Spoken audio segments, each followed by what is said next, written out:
क्यों की जाती है भगवान की परिक्रमा, जानिए। हिंदू धर्म में परिक्रमा का बड़ा महत्व है। परिक्रमा से अभिप्राय है कि सामान्य स्थान या किसी व्यक्ति के चारों ओर उसकी बाहिनी तरफ से घूमना। इसको प्रदक्षिणा करना भी कहते हैं, जो षोडशोपचार पूजा का एक अंग है। प्रदक्षिणा की प्रथा अति प्राचीन है। वैदिक काल से ही इससे व्यक्ति, देवमूर्ति, पवित्र स्थानों को प्रभावित करने या सम्मान प्रदर्शन का कार्य समझा जाता रहा है। दुनिया के सभी धर्मों में परिक्रमा का प्रचलन हिंदू धर्म की देन है। काबा में भी परिक्रमा की जाती है तो बोधगया में भी। परिक्रमा मार्ग और दिशा, प्रगतम दक्षिणमिति प्रदक्षिणा के अनुसार अपने दक्षिण भाग की ओर गति करना प्रदक्षिणा कहलाता है। प्रदक्षिणा में व्यक्ति का दाहिना अंग देवता की ओर होता है। इसे परिक्रमा के नाम से प्रायः जाना जाता है। शब्द कल्पद रूप में कहा गया है कि देवता को उद्देश्य करके दक्षिणावर्त भ्रमण करना ही प्रदक्षिणा है। प्रदक्षिणा का प्राथमिक कारण सूर्य देव की दैनिक चाल से संबंधित है। जिस तरह से सूर्य प्रातः पूर्व में निकलता है, दक्षिण के मार्ग से चलकर पश्चिम में अस्त हो जाता है, उसी प्रकार वैदिक विचारकों के अनुसार अपने धार्मिक कृत्यों को बाधा विघ्नविहीन भाव से संपादनार्थ प्रदक्षिणा करने का विधान किया गया। शतपथ ब्राह्मण में प्रदक्षिणा मंत्र स्वरूप कहा भी गया है, सूर्य के समान ये हमारा पवित्र कार्य पूर्ण हो। दार्शनिक महत्व, इसका एक दार्शनिक महत्व ये भी है कि संपूर्ण ब्रह्मांड का प्रत्येक ग्रह नक्षत्र किसी न किसी तारे की परिक्रमा कर रहा है। ये परिक्रमा ही जीवन का सत्य है। व्यक्ति का संपूर्ण जीवन ही एक चक्र है। इस चक्र को समझने के लिए ही परिक्रमा जैसे प्रतीक को निर्मित किया गया। भगवान में ही सारी सृष्टि समाई है, उनसे ही सब उत्पन्न हुए हैं। हम उनकी परिक्रमा लगाकर यह मान सकते हैं कि हमने सारी सृष्टि की परिक्रमा कर ली है। परिक्रमा का धार्मिक और वैज्ञानिक महत्व भी है। भगवान शिव की अर्ध परिक्रमा क्यों? शिव जी की आधी परिक्रमा करने का विधान है, वह इसलिए कि शिव के सोमसूत्र को लांघा नहीं जाता है। जब व्यक्ति आधी परिक्रमा करता है तो उसे चंद्राकार परिक्रमा कहते हैं। शिवलिंग को ज्योति माना गया है और उसके आसपास के क्षेत्र को चंद्र। आपने आसमान में अर्ध चंद्र के ऊपर एक शुक्र तारा देखा होगा। ये शिवलिंग उसका ही प्रतीक नहीं है, बल्कि संपूर्ण ब्रह्मांड ज्योतिर्लिंग के ही समान है। अर्थ सोमसूत्रांतमित्य शिव प्रदक्षिणी कुर्वन् सोमसूत्र न लंघेत इति वाचनांतरात्। सोमसूत्र, शिवलिंग की निर्मली को सोमसूत्र भी कहा जाता है। शास्त्र का आदेश है कि शंकर भगवान की प्रदक्षिणा में सोमसूत्र का उल्लंघन नहीं करना चाहिए, अन्यथा दोष लगता है। सोमसूत्र की व्याख्या करते हुए बताया गया है कि भगवान को चढ़ाया गया जल जिस ओर से गिरता है, वही सोमसूत्र का स्थान होता है। क्यों नहीं लांघते सोमसूत्र? सोमसूत्र में शक्ति स्रोत होता है, अतः उसे लांघते समय पैर फैलाते हैं और वीर्य निर्मित और 5 अंतस्थ वायु के प्रवाह पर विपरीत प्रभाव पड़ता है। इससे देवदत्त और धनंजय वायु के प्रवाह में रुकावट पैदा हो जाती है, जिससे शरीर और मन पर बुरा असर पड़ता है। अतः शिव की अर्धचंद्राकार प्रदक्षिणा ही करने का शास्त्र का आदेश है।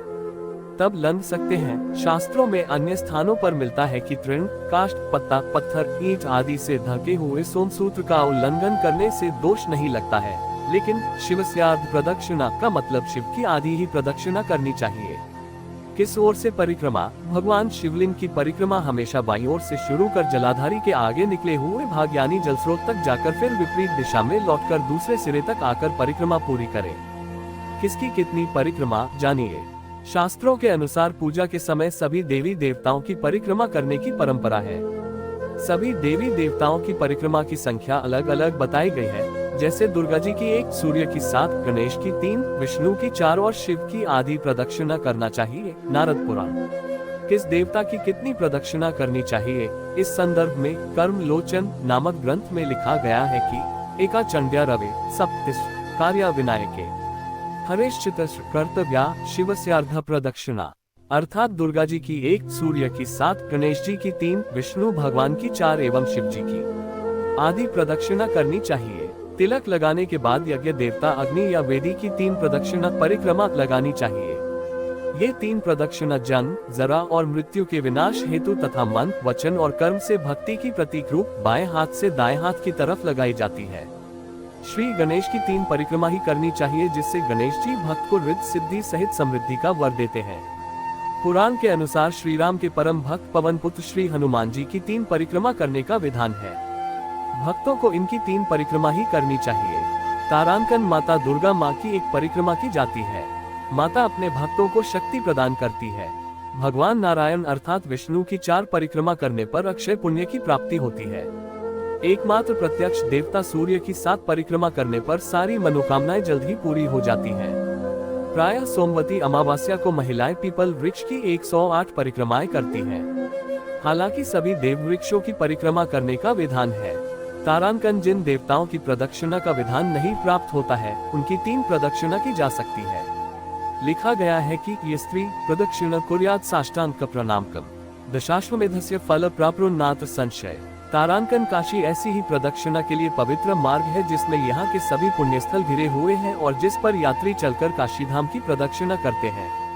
ऐसे ही प्रदक्षिणा मार्ग मथुरा, अयोध्या, प्रयाग, चित्रकूट आदि में है। तारांकन मनुस्मृति में विवाह के समक्ष वधू को अग्नि के चारों ओर 3 बार प्रदक्षिणा करने का विधान बतलाया गया है, जबकि दोनों मिलकर 7 बार प्रदक्षिणा करते हैं तो विवाह संपन्न माना जाता है।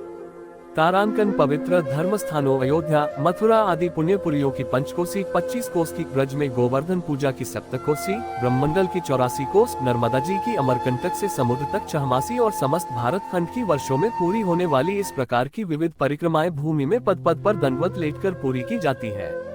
यही 108-108 बार प्रति पद पर आवृत्ति करके वर्षों में समाप्त होती है।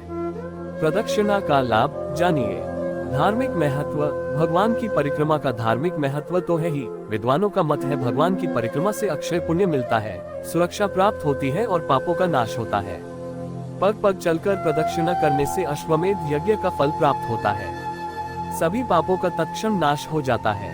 प्रदक्षिणा करने से तन मन धन पवित्र हो जाते हैं व मनोवांछित फल की प्राप्ति होती है। जहाँ पर यज्ञ होता है वहाँ देवताओं साथ गंगा, यमुना व सरस्वती सहित समस्त तीर्थों आदि का वास होता है। प्रदक्षिणा या परिक्रमा करने का मूल भाव स्वयं को शारीरिक एवं मानसिक रूप से भगवान के समक्ष समर्पित कर देना भी है। परिक्रमा करने का व्यवहारिक और वैज्ञानिक पक्ष वास्तु और वातावरण में फैली सकारात्मक ऊर्जा से जुड़ा है। दरअसल भगवान की पूजा अर्चना आरती के बाद भगवान के उनके आसपास के वातावरण में चारों ओर सकारात्मक ऊर्जा एकत्रित हो जाती है। इस सकारात्मक ऊर्जा के घेरे के भीतर चारों ओर परिक्रमा करके व्यक्ति के भीतर भी सकारात्मक ऊर्जा का विकास होता और नकारात्मकता घटती है। इससे मन में विश्वास का संचार होकर जीवेशना बढ़ती है। परिक्रमा करने का नियम जानना जरूरी। परिक्रमा प्रारंभ करने के पश्चात बीच में रुकना नहीं चाहिए। परिक्रमा वहीं पूर्ण करें जहाँ से प्रारंभ की गई थी। परिक्रमा बीच में रोकने से वह पूर्ण नहीं मानी जाती। परिक्रमा के दौरान किसी से बातचीत न करें। जिस देवता की परिक्रमा कर रहे हैं उनका ही ध्यान करें। इस प्रकार परिक्रमा करने से अभीष्ट एवं पूर्ण लाभ की प्राप्ति होती है। परिक्रमा पूर्ण करने के पश्चात भगवान को दंडवत प्रणाम करना चाहिए। जो लोग 3 प्रदक्षिणा साष्टांग प्रणाम करते हुए करते हैं वे 10 अश्वमेध यज्ञ का फल प्राप्त करते हैं। जो लोग सहस्रनाम का पाठ करते हुए प्रदक्षिणा करते हैं वे सप्तद्वीपूति पृथ्वी की परिक्रमा का पुण्य प्राप्त करते हैं। बृहन्नारदीय में लिखा गया है कि जो भगवान विष्णु की 3 परिक्रमा करते हैं वे सभी प्रकार के पापों से विमुक्त हो जाते हैं। इसका मतलब ये समझ में आता है कि कामना के अनुसार भी प्रदक्षिणा की संख्या का विचार किया गया है। विष्णु स्मृति में कहा गया है कि एक हाथ से प्रणाम करना, एक प्रदक्षिणा एवं अकाल में विष्णु का दर्शन पूर्व में किए गए पुण्य की हानि करता है। जय श्री सीताराम।